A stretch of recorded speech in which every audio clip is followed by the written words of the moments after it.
میری شادی جس سے ہوئی وہ مجھ سے عمر میں 18 سال بڑا تھا، اور یہ سب قدرت کے فیصلے ہوتے ہیں۔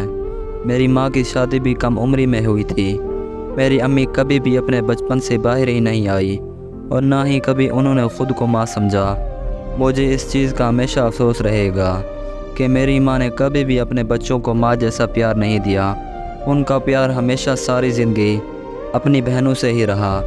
میری ماں کی مجھ پر توجہ نہ ہونے کی وجہ سے ہمارے گھر جو بھی رشتہ آیا میں نے ہاں کر دی، یہ سوچ کر کے اپنا گھر ہوگا، اپنا شوہر ہوگا، مجھے اپنے شوہر سے بہت زیادہ پیار ملے گا۔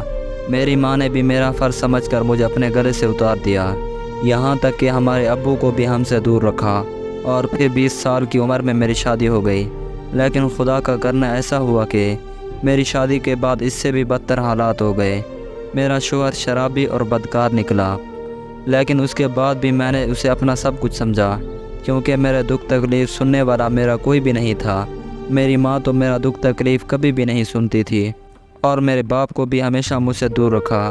میرا شوہر آئے روز مجھے مارتا پیٹتا اور میرے ساتھ دن بدن برا سلوک کرتا، لیکن اس کے بعد بھی میں نے صبر کیا اور اللہ سے رو رو کر دعائیں مانگی۔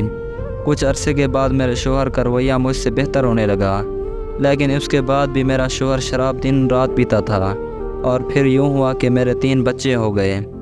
میرے سر پر جیسا بھی وقت آیا، اچھا برا، لیکن میں نے ہر حال میں اپنے شوہر کا ساتھ دیا۔ لیکن مجھے اس بات کا افسوس رہے گا کہ میں نے اس کے لیے سب کچھ کیا، لیکن اس نے کوئی عادت بھی میری خاطر نہیں چھوڑی۔ عارضی طور پر کبھی ٹھیک ہوتا تو اس کے بعد پھر ویسا ہی ہو جاتا۔ اب یہ عالم ہے کہ وہ مجھے مارتا ہے اور مجھے یہ کہتا ہے کہ میرے گھر سے نکل جا، تم نے میرے اپنے مجھ سے جدا کر دیے ہیں، اب میں کہاں جاؤں؟ اپنے بچوں کے ساتھ میرا اس دنیا میں کوئی نہیں ہے۔ یقین جانیے میں نے اس بندے کے دن رات خدمت کی ہے، میں اپنی جان تک دینے سے پیچھے نہیں ہٹی، لیکن میرے ساتھ پھر بھی برا ہوا۔ اب میں کہاں جاؤں؟ کیا کروں؟ مجھے کچھ بھی سمجھ نہیں آ رہا۔ کاش یہ خودکشی حرام نہ ہوتی تو آج میں وہی کر لیتی۔